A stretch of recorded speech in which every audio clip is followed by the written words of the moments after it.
स्वागत आहे मित्रो एका नवीन व्हिडिओमध्ये। तर आज माझ्यासोबत आहेत अँथनी आणि रवी सर, जे की आमच्या कंपनीमध्ये सोबत आहेत। ठीक आहे, तर आज आपण जाणार आहोत घोराडेश्वर लेणीला। तर जवळपास आपण पोहोचलेलोच आहे डेस्टिनेशनच्या इथे, आणि आपल्याला हे जे मंदिर पाहायला मिळते ना इथून, तर इथून आपला घोराडेश्वरकडे जाण्याचा ट्रेक चालू होतो आणि पूर्णपणे हा आपल्याला पर्वत पाहायला मिळतो।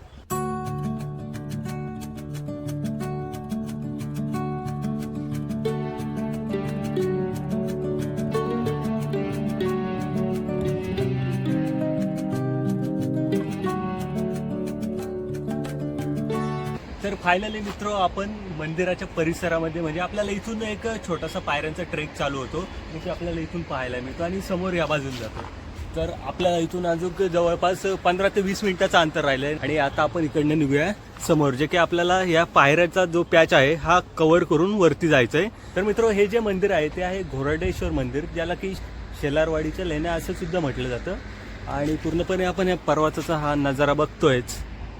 तर मित्र सुमारे 10 ते 15 मिनिटाचा ट्रेक आपण या पायऱ्यांनी केला आणि त्याच्यानंतर आपण इथे येऊन पोहोचतो। आणि इथे आपल्याला जे पाहायला मिळतं ते समोर पहिल्यांदा तर मंदिराच्या आतमध्ये जाण्यासाठी ज्या काही सूचना लावलेल्या आहेत त्या पाहायला मिळत आहेत, आणि या बाजूने आपल्याला इथं समोर हा नजारा पाहायला मिळतो। तर मित्र तिथे जो फलक दाखवला आहे तिथून आपण पुढे तर निघालेलो आहोत, आणि हे अँथनी आणि रवी सर हे दोन आपल्यासोबत येते, दोघेही चालत आहेत पुढे। तर इथून जवळपास अजून अँथनी सांगेल आपल्याला। अँथनी, किती मिनिटाचं अंतर राहिलं वरती जाण्यासाठी? कमीत कमी एक 10 मिनिटं अजून। तर मित्र इथून आपल्याला अजून 10 मिनिटाचं अंतर आहे वरती मंदिराच्या गाभाऱ्यामध्ये पोहोचण्यासाठीच। आपण कुठून, इथून निघायचं का तिथून समोरून? इथून समोर। तर आता आपल्याला इकडनं हा एक कच्चा रस्ता स्टार्ट झालेला आहे, याच्यानंतर परत पायऱ्या आहेत। तर मित्र या रस्त्याच्या नंतर परत एक आपल्याला पायरीचा स्टेप पॅच चालू होतोय।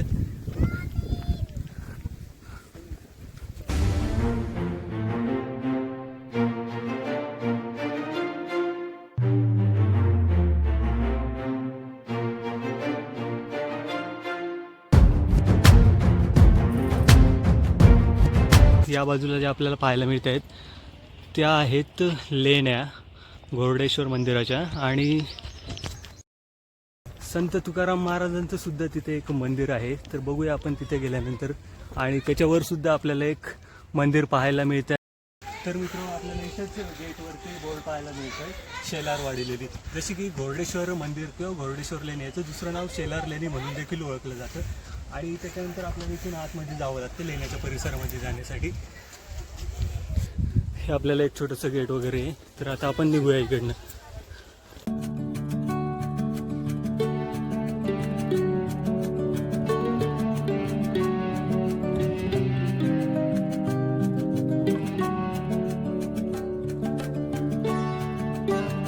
तर मित्र आपण गेटमधनं तर आत आलेलो आहे, आणि आता पुढे आपल्याला हे रवी सर पहिल्यांदा घेऊन जात आहेत या मंदिराकडे। तर या बाजूला आपल्याला पाहायला मिळतं प्रथमतः शिव मंदिर, आणि थोडंसं उंचावर असल्यामुळे ते हवा पण खूप जोराची सुटलेली आहे।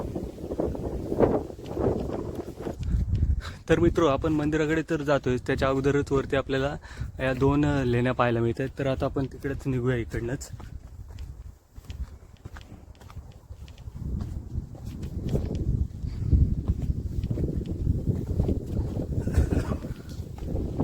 या बाजूला पण आपल्याला या दोन लेण्या पाहायला मिळत आहेत। तर सध्या तर इथं पूर्णपणे टाळं लावलेलं आहे, बंद आहे दोन्ही पण, आणि आपण आहोत इथे। तर इथे थोडीशी जागा कमी आहे, पण पंडित लोकांसाठी विश्रामसाठी। तर हे आत्ताच मला इथं रवी सरांकडनं माहिती समजली की इथे जे पूजापाठ करणारे पंडित वगैरे आहेत त्यांच्यासाठी विश्रांतीसाठीची खोली आहे। तर हे आपल्याला इथे दोन पाहायला मिळतात। तर मित्र पहिल्यांदा आपण आपली चप्पल शूज इथे बाहेर काढले आणि त्यानंतर मंदिराच्या आतमध्ये निघालो। तर प्रथमतः आपल्याला इथे नंदीची प्रतिमा पाहायला मिळते, आणि त्यानंतर पुढे जसं गेलो तसं आपल्याला इथे शिवलिंग पाहायला मिळते, आणि मंदिरामध्ये काही भक्तसुद्धा आपल्याला आलेले पाहायला मिळत आहेत। तर हा काहीसा व्ह्यू आहे या मंदिरामधील। मित्र जे घोरडेश्वरची मेन शिव मंदिर जिथे होतं तेथलं आपलं दर्शन झालेलं आहे, आणि त्याच्यानंतर आपण थोडंसं पुढं निघालेलो आहोत। तर पुढं आपण बघू शकता एक छोटीशी पाऊल वाट, किंवा या पॅचच्या इथून आपल्याला जावं लागतं। मी बघतो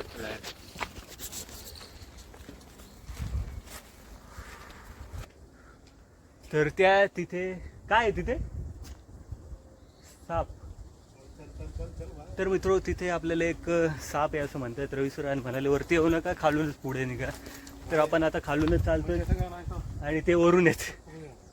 आवाज आहे ना पाणी का. चल चला चला. चल तू आगे चल.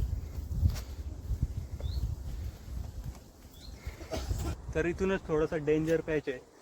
एवढा पण डेंजर नाही पण आहे थोडाफार. निघूया आता आपण इकडनं वरती. हां चला तुम्ही. तर मित्र पूर्णपणे हा आपला पॅच क्रॉस करून झालेला आहे आणि फायनली अँथनी आणि रवी सर दोघं पण पोहोचलेत तिथं. आणि तेच आहे फायनली जी की केव एक आहे. आणि आता मी पण निघतो इथून.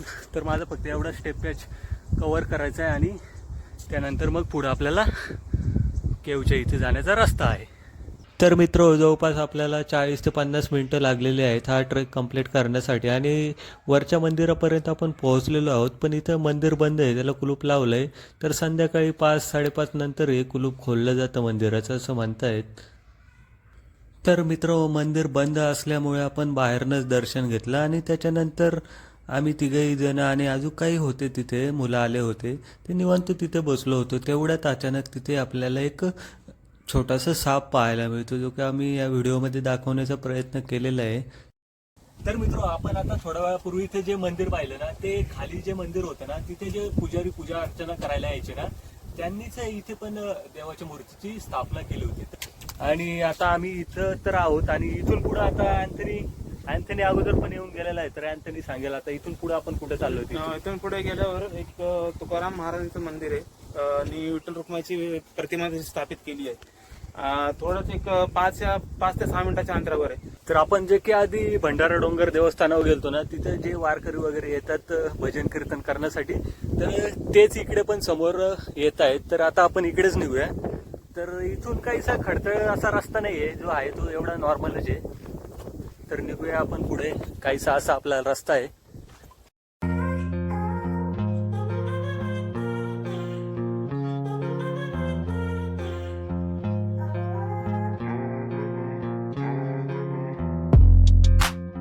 तर संत तुकाराम महाराजांचं इथं मंदिर आहे, त्याच्याविषयी रवी सर आपल्याला पूर्णपणे माहिती देणार आहेत. आता मार्चमध्ये महाशिवरात्री इकडं उत्साहाने साजरा करतात आणि 7 दिवसाचा सप्ताह होतात. भजनी मंडळी येतात इकडं, लय उत्साहाने भजन करतात. तुकाराम महाराजचा गाथा वगैरे सगळं म्हणलं जातात. हे वैशिष्ट्य आहे इथलं. तर जसं की आपल्या रवी सरांनी सांगितलं त्याप्रमाणे काहीसं या मंदिराचं वैशिष्ट्य आहे. तर आता आपण निघू इकडनं पुढे. पहिल्यांदा आपण इथं नाही येता, पहिल्यांदा आपण वरती गेलो होतो आणि आता फायनली जेव्हा आपण उतार झालेलो आहेत पूर्णपणे तेव्हा जाताना या मंदिरामध्ये आलेलो आहोत दर्शनासाठी.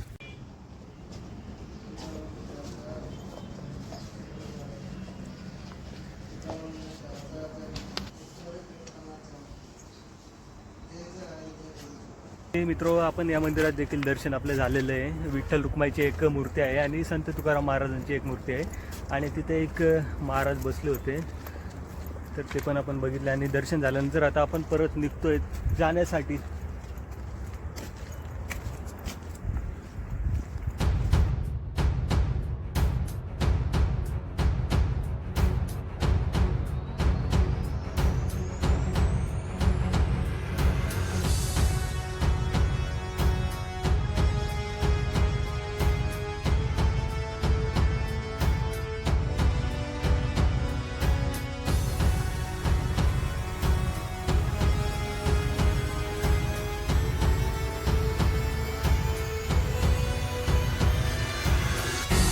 तर मित्र तुम्हाला या मंदिराला जर भेट द्यायची असेल तर तुम्ही जे आपली रेल्वेची वाहतूक आहे तर रेल्वेने पण येऊ शकता. इथे आपल्याला बेगडेवाडीचं स्टेशन समोरच पाहायला मिळतं जे की त्या बाजूला आपल्याला दिसतंय.